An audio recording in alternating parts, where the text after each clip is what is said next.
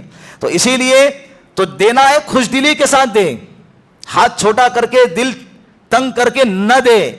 تو جن حضرات کی یہ کیپیسٹی ہے کہ وہ کشمش کا صدقہ فطر دے سکتا ہے، ان لوگوں کو چاہیے مالداروں کو کہ وہ کشمش کے اعتبار سے دے دے، ورنہ کیا ہوتا ہے مالدار بھی گھیو کا دے رہا ہے، گھیو والا بھی گھیو ہی صدقہ فطر میں نکال رہا ہے، یہ نہیں ہونا چاہیے۔ اور اگر کسی کے لیول اس سے نیچے ہیں کہ وہ بندہ 700 سے 750 کھجور کے اعتبار سے صدقہ فطر نکال سکتا ہے، تو اس کو چاہیے کہ اپنی حیثیت کے اعتبار سے فی نفر ایک آدمی کے اعتبار سے 700 کے حساب سے صدقہ فطر ادا کرے۔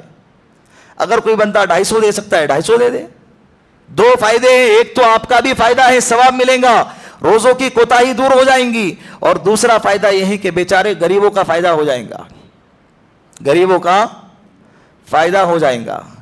اتنا دو صدقہ فطر، اتنا دو کہ سامنے والا بندہ مانگنے سے بے نیاز ہو جائے۔ اللہ کے رسول نے فرمایا کہ صدقہ فطر ایک فقیر کو بھی دے سکتے ہیں کہ اتنا دے دے کہ بیچارہ مانگنے سے کیا ہو جائے۔ لیکن ہمارے زمانے میں فقیر ایسے ہے نہیں، مل گیا بھر گیا پھر بھی دوسروں سے مانگیں گے، پھر بھی بھر گیا تیسرے سے مانگیں گے، پھر بھی بھر گیا چوتھے سے مانگیں گے، وہ بھرتے رہیں گے، اس کی مانگنے کی عادت کبھی جانے والی۔ لہٰذا جو محتاج ہیں اس کو دیکھ کر، مستحق کو دیکھ کر وہ صدقہ فطر ادا کریں۔ کسی کی حیثیت گھیو کی ہے وہ گھیو ادا کریں۔ بڑی اولاد کی طرف سے صدقہ فطر، جوائنٹ فیملی کے اندر باپ سب کا ہیڈ ہوتا ہے، تو اور گھر میں اولاد بالغ ہو چکی ہے، بڑی ہو چکی ہے، نکاح بھی ہو گئے، ان کے بچے بھی ہو گئے، اگر باپ سب کی طرف سے بالغ اولاد کی طرف سے بھی ادا کرتا ہے تو صدقہ فطر ادا ہو جائیں گا، لیکن باپ پر واجب نہیں ہے اگر اولاد بالغ ہو گئی ہے تو۔ اگر اولاد نابالغ ہیں تو باپ پر لازم ہے، اولاد اگر بالغ ہیں تو باپ پر لازم نہیں ہے، ادا کریں گا تو ادا ہو جائیں گا۔ بیوی کا صدقہ فطر اگر شوہر ادا کرے تو ادا ہو جائیں گا۔ شاپنگ کون کرتا ہے؟ بیوی کی شاپنگ شوہر ہی کرتے ہیں نا، وہاں ہزاروں اڑاتے ہیں، حالانکہ لازم نہیں ہے، شوہر پہ لازم نہیں ہے، لیکن اگر ادا کرے تو ادا ہو جائیں گی۔ مرحومین کی طرف سے صدقہ فطر نہیں ہے، یہ زندوں کے لیے ہے۔ میں نے کہا نا کہ صبح صادق سے 1 منٹ پہلے اگر کوئی پیدا ہو گیا اس پر صدقہ فطر ہے، اسی طرح صبح صادق سے 1 منٹ پہلے بھی اگر کوئی مر گیا تو اس کا صدقہ فطر نہیں، ساقط ہو جائیں گا۔ صدقہ فطر کی ادائیگی کا مستحب وقت صبح صادق، عید کے دن صبح صادق سے پہلے عید کی نماز کے بعد دیں گے، ثواب ملے گا، لیکن وہ والا ثواب نہیں ملے گا جو نکاح میں بیٹھے قبول ہے بول تو دلہا خاموش بیٹھا ہے، وہ باہر نکل کے بولتا قبول ہے، اس کو بولے وہاں بولنے کا تھا اندر۔ جب وہ قاضی صاحب پوچھ رہے تھے نا کہ فلاں کے ساتھ تیرا نکاح قبول ہے، تو اس وقت خاموش رہا، سوچ رہا کہ کروں کہ نہیں کروں، قبول ہے بولو کہ نہیں بولو، اور باہر نکل کے سمجھ میں آیا کہ مجھے کیا پوچھ رہے تھے، تو پھر وہاں چلا کے کہنے لگا قبول ہے قبول ہے قبول ہے۔ وہ قبول رمضان المبارک میں ادا کرنا ہے، رمضان سے پہلے ادا کریں گے ادا نہیں ہوگا۔ عید کی نماز کے بعد صدقہ فطر آ گیا، صاحب حیثیت لوگوں کے لیے مشورہ وہ بھی آ گیا۔ فطرے کی رقم مسجد کو دینا جائز نہیں ہے، جس طرح سے زکوٰۃ کی رقم مسجد کے لیے نہیں چلتی، اسی طرح صدقہ فطر کی رقم بھی مسجد کو نہیں چلتی۔ اللہ نے کیا زبردست نظام بنایا ہوا ہے۔